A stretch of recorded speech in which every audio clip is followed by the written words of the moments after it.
Aujourd'hui, je m'adresse à Mohamed Ould El Ghazouani, Assimi Goïta, Mahamat Idriss Déby et à Mohamed Bazoum.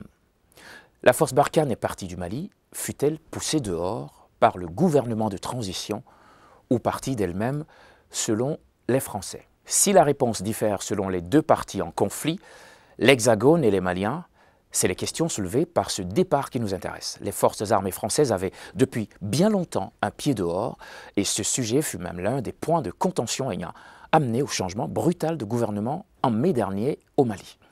Mais vous, pays du Sahel, vous n'étiez pas tous d'accord. La création de la Task Force Takuba étant aussi un point de discorde. Ingérence ou véritable volonté d'aide de la part des pays européens, nous n'aurons peut-être jamais de réponse.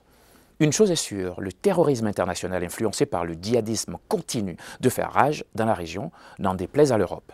Ce sont vos pays, vos concitoyens, vos frères et sœurs qui en sont victimes. C'est à vous qu'il appartient de décider de comment vous défendre, de choisir vos armes et d'ailleurs qui les portera. Mais je tiens à vous mettre en garde contre cet ennemi de moins en moins silencieux qui s'infiltre dans le continent d'origine. L'homme à la tête de ces mercenaires ne veut pas votre bien, ni celui de votre pays, ni d'ailleurs celui du continent berceau de notre civilisation. Ces mercenaires sont emmenés par des hommes aux âmes dangereuses, portés par des sentiments néo-nazis, empreints de suprématie blanche. Ils sont peut-être la force secrète de Poutine, son bras armé qui lui permet d'atteindre là où il ne peut se rendre, mais qui croire entre propagande occidentale et russe. Paladin, tu comprendras que la décision de faire un choix ne m'appartient guère, mais je dois faire mon boulot. On en reparle autour d'un verre de vino, comme on le dit à Moscou.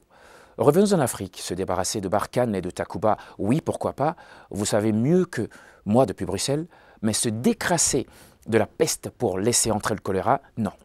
Je m'adresse aussi à Abidjan où Alassane Ouattara estime que l'armée laisse un vide plutôt que de parler du vide français. Peut-être est-il temps d'investir là où la Côte d'Ivoire en a besoin. Si votre pays a pour le moment été épargné par le terrorisme, nul ne sait de quoi sera fait demain. Regardez les tatouages nazis de Dimitri Oudkine, regardez les exactions de ces soldats sans foi ni loi en Centrafrique, les accusations de crimes contre les populations locales, de crimes de guerre en Libye. Un de leurs contingents aurait d'ailleurs été détaché en Ukraine pour assassiner le président Zelensky.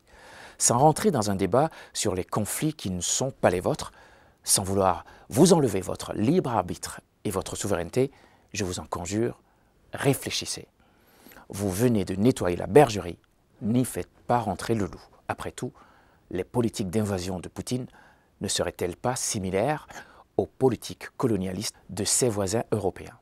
Quand on a grugé plus de 500 ans un continent tout entier, allez, je laisse tomber. Réfléchissez.